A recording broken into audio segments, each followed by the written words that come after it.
Hello, this is Pastor Brian Wolfmueller with today's Old Testament reading notes. We're trying this on video, so let us know if it's helpful or not. We think it might be helpful for putting the notes together as well. Genesis chapter 4, it's 26 verses. It takes 3 minutes and 20 seconds to read, and it is the account of the legacy of Cain. We have the first murder, you'll read there, and the first murder happened in church after two offerings are given by Cain and by Abel. And also we see that society is beginning to take shape in Genesis chapter 4, and we see that society is being ordered up with sin, not according to God's original institution, but still some order starting to come. Here's a couple of notes on the chapter. First of all, in verse 1, a careful reading of this text is quite an amazing thing. The English doesn't quite capture it.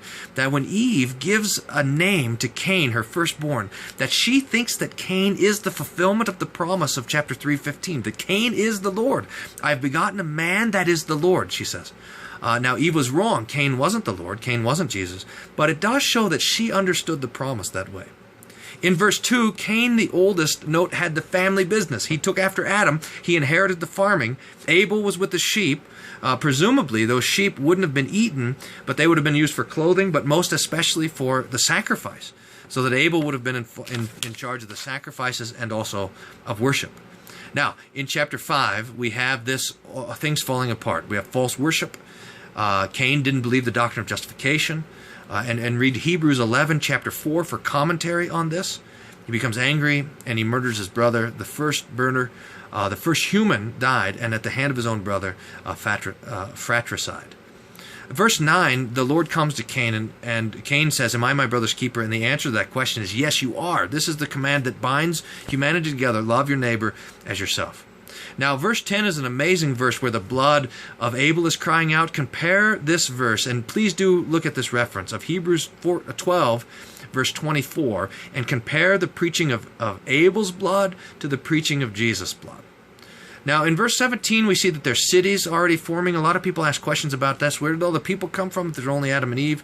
This must have been the brothers and sisters of Cain and Abel, that they would have married their sisters at first, before in the first couple of generations they would have been relatives until the generations continue.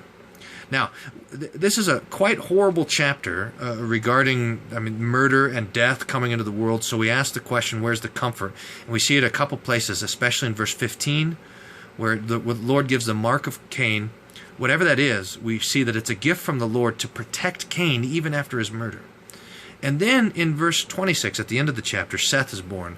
And it's through Seth that the Lord is now going to keep the promise that the seed of the woman would crush the head of the devil. It's Seth that is going to determine the line. It's going to be the ancestor of Jesus, your Jesus from Seth, who destroyed the devil for you. That's Genesis chapter 4. Again, if you have comments or insights, anything you want to post that up below. And also let us know if you like the video, if you don't like it. That'll determine how we do things into the future. And thanks for being a part of this daily Bible reading group. We're glad you're here. God's peace be with you.